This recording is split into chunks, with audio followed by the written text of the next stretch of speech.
La psychologie positive, c'est l'étude scientifique de l'épanouissement, c'est-à-dire des comportements, des habitudes qui nous permettraient de renforcer notre système immunitaire psychologique. Et on est même en mesure d'affirmer aujourd'hui qu'éprouver de la gratitude, donc la capacité à s'émerveiller, nous permet de gagner 7 ans d'espérance de vie supplémentaire.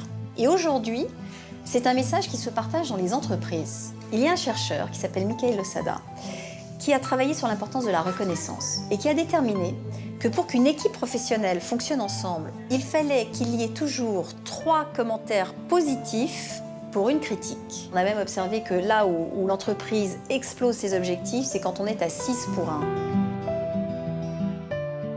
Je me suis formée à la psychologie positive auprès de Tal Ben-Shahar, qui, le premier, l'a enseigné à l'université de Harvard. Il a ouvert le premier cours de bonheur. Il y avait 3 étudiants la première année, il y en avait 300 la deuxième année. Il est dans ma nature, lorsque j'apprends quelque chose, de le transmettre. Mon réflexe est de refaçonner l'information sous une forme pédagogique que je vais trouver à mon goût peut-être, et à mon tour de le transmettre. Et j'ai raconté, du coup, cette histoire dans un livre que j'ai écrit qui s'appelle 3 kiffs par jour.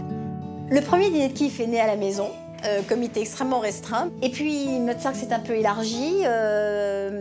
D'autres gens ont commencé à faire ça avec leurs copains, ailleurs dans le monde, au Canada, en Suisse. Et on se réunit tous pour échanger nos kiffs et pour raconter ce qui, dans l'année, nous a particulièrement touchés. Et pour la première fois, j'organise un dîner de kiff avec des gens que je ne connais pas. Je vais leur expliquer ce qu'est un kiff, ce qu'est exprimer sa gratitude, et chacun va nous dire quels ont été leurs 3 kiffs dans la journée. Une commerçante ce matin qui m'a offert un petit café. Le sourire de mes patients. Un câlin de mon chat ce matin. Le retour du soleil. Je suis allée chez le coiffeur avec mon fils de 20 ans. C'est d'avoir réservé mes vacances en Inde pour cet été.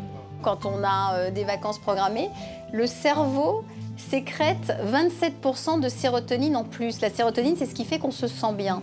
Donc le simple fait d'avoir des projets fait que déjà, on se sent mieux. Dans ces ateliers, ce que moi je retiens avant tout, c'est l'expérience des femmes qui sont là, qui témoignent des moments qui ont été difficiles dans leur vie, des moments qui ont été formidables. Et on s'aperçoit qu'en termes de bonheur, quelque chose qui marche pour vous, si vous prenez la peine de me le raconter, peut marcher pour moi. Ce n'est pas le succès qui provoque le bonheur, mais c'est le bonheur qui attire le succès.